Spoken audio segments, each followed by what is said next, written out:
Oh my goodness, look at this room. It's so full. Hi, everyone. I am Claire Rosenzweig, President and CEO of the Better Business Bureau of Metropolitan New York, as well as the Education and Research Foundation of the BBB of Metropolitan New York. So between the two of us, we cover standards for businesses and standards for charities, and all with the good mission of driving trust in our marketplace, because the vision of the Better Business Bureau system is to have a marketplace where buyers and sellers can trust each other. Makes sense, right? So I am delighted to be here at Baruch for, I believe it's the 10th time that you have hosted it. We are deeply grateful for Dean Birdsell for hosting us once again. We're excited to present a program today that we hope is timely and really starts talking about some of the issues that we're all dealing with as nonprofits today. We have a lot of powerful tools at our disposal, and our distinguished speakers today are going to bring those into the light, and I hope that you really enjoy it. All of us, as we're driving our missions, are aiming at building trust within our constituencies. So I hope that today our speakers in their presentations will help all of us kind of see the path through what can be some uncertain times right now. As always, sometimes people ask us, well, why do you do this program? It stems from our BBB standards for charity accountability, and our mission goal to help charities operate in effective ways. Two of our standards deal specifically with effectiveness. So every year we aim at helping all of you understand what we mean by that and how all of you can put into practice how to be effective. And again, our speakers, through all of the things that they talk about, hopefully will help you see that path.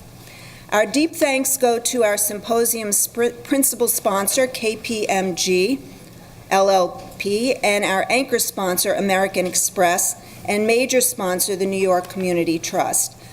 Literally, their support for these programs make it possible. Their underwriting, their sponsorship helps us keep financial issues out of your way to be here, and so we're very thankful to them for that. At this time, I would like to invite our principal sponsor representative, Timothy Stiles. He is the national practice leader of KPMG's tax-exempt practice and global chair of their International Development Assistance Services, to join me in welcoming you here today. Mr. Stiles.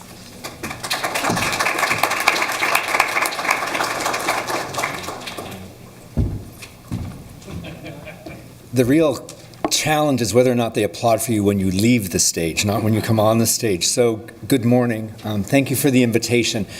I'm very pleased to announce that La La Land is the winner.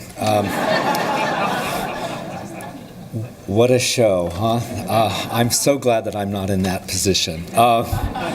First of all, many thanks to the Education and Research Foundation of the Metropolitan BBB for the chance to sponsor this event. I've been involved in not-for-profits and charities my entire career. When I was a junior accountant back in the 80s, one of the first clients I ever worked on was USA for Africa, which did We Are the World, if you remember that song, to raise funds. Somebody actually applauded, so thank you. Hands Across America, if you remember that, and I kind of fell in love with it.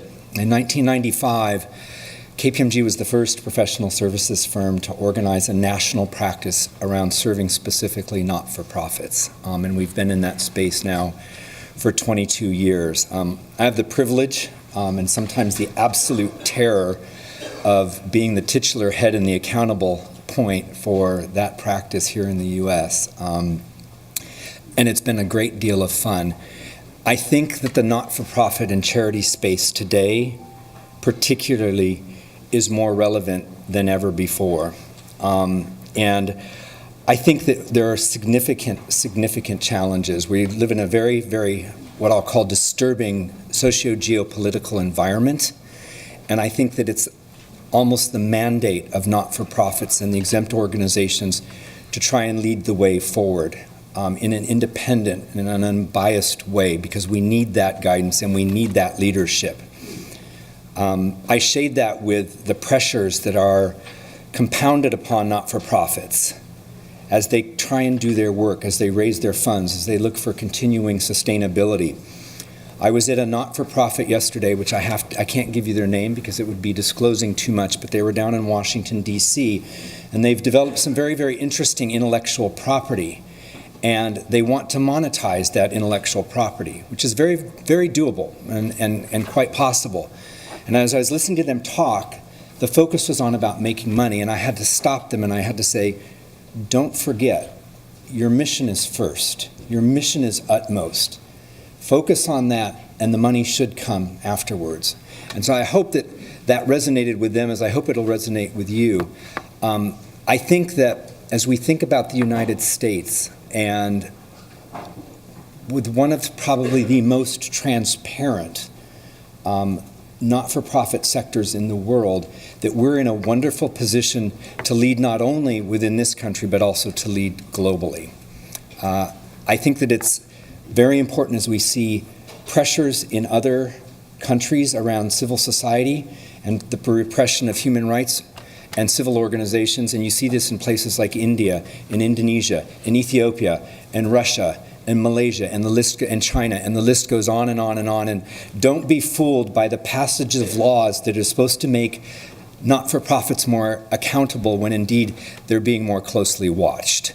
And so I think we're in a wonderful position to talk about our history in the not-for-profit realm, which goes back many, many, many decades, and how we can lead in this space. And finally, as we think about challenges, one of the most exciting things that has been my experience over the last year and a half was the United Nations talking about the Sustainable Development Goals and the number of countries that have signed on to the Sustainable Development Goals. And what's interesting and exciting about that is almost every commercial organization with whom I speak talks about how they're going to address the Sustainable Development Goals that they have selected. But they don't always know how to do that. And again, I think as charities and as not-for-profits and exempt organizations, we occupy a really interesting space and an incredible opportunity to help commercial enterprises and others address the challenges around achieving the Sustainable Development Goals, whether here in the United States or abroad. So I hope that that gives you something to think about as you go into today. Look for those opportunities and look to be true leaders. Once again, thanks to the BBB for allowing us to sponsor. It's a great privilege, and KPMG here is here for the long term, and we will continue to be. Have a wonderful day and enjoy the ceremony, or the session. Thank you. Thank you very much, Timothy. That was very insightful. I also want to recognize Felicia Tucker, also with KPMG, who sits on the board of the Education and Research Foundation.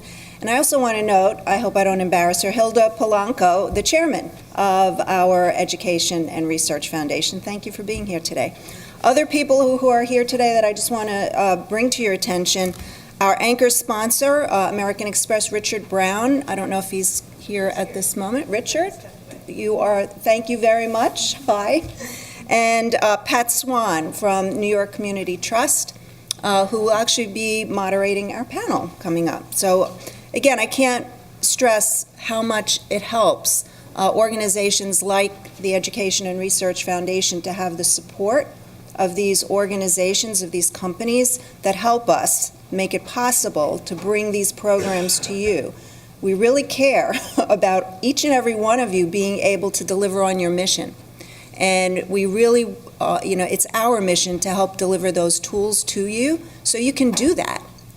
So again, thank you.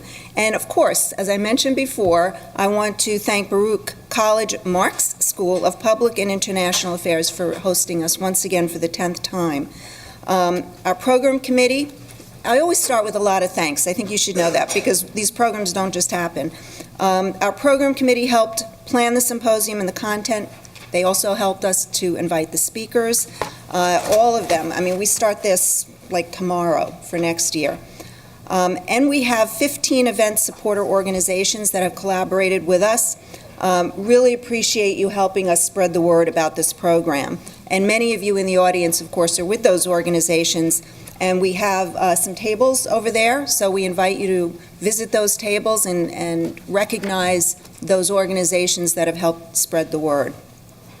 And of course, my incredible staff. Number one, Luana Lewis, SVP of Programs. She is the mastermind behind this program.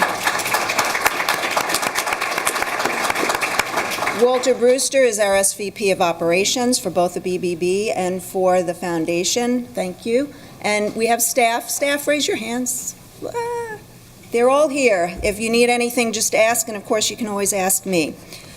Some tips in your packets. You're going to find some index cards. Those of you who have been here before know the drill. As our speakers speak, you write your questions. We'll have staff walking around picking up those cards, and we will deliver them to our speakers, and they will address as many as obviously as possible. And you'll find an evaluation form in your kit. Please fill it out, even if you have to leave early. We hope you don't, but if you do, we read those and we try to use that information that you've given to us to develop next year's program. We have a Twitter hashtag for today's symposium. Feel free to tweet away. It's hashtag BBB Charity. So again, feel free to tweet. We won't think that you're just texting. And we want to thank Baruch for the free Wi-Fi. And again, I'm going to read it because it's a long, and for those of us that can't see, it's all caps, and it's DGNDAWMSSZ. That's not it. That's not it. Screen. Okay, so you can see it better than I can. Okay, so it's password BBB. Gee, that's a lot easier. So much for hard copies, right?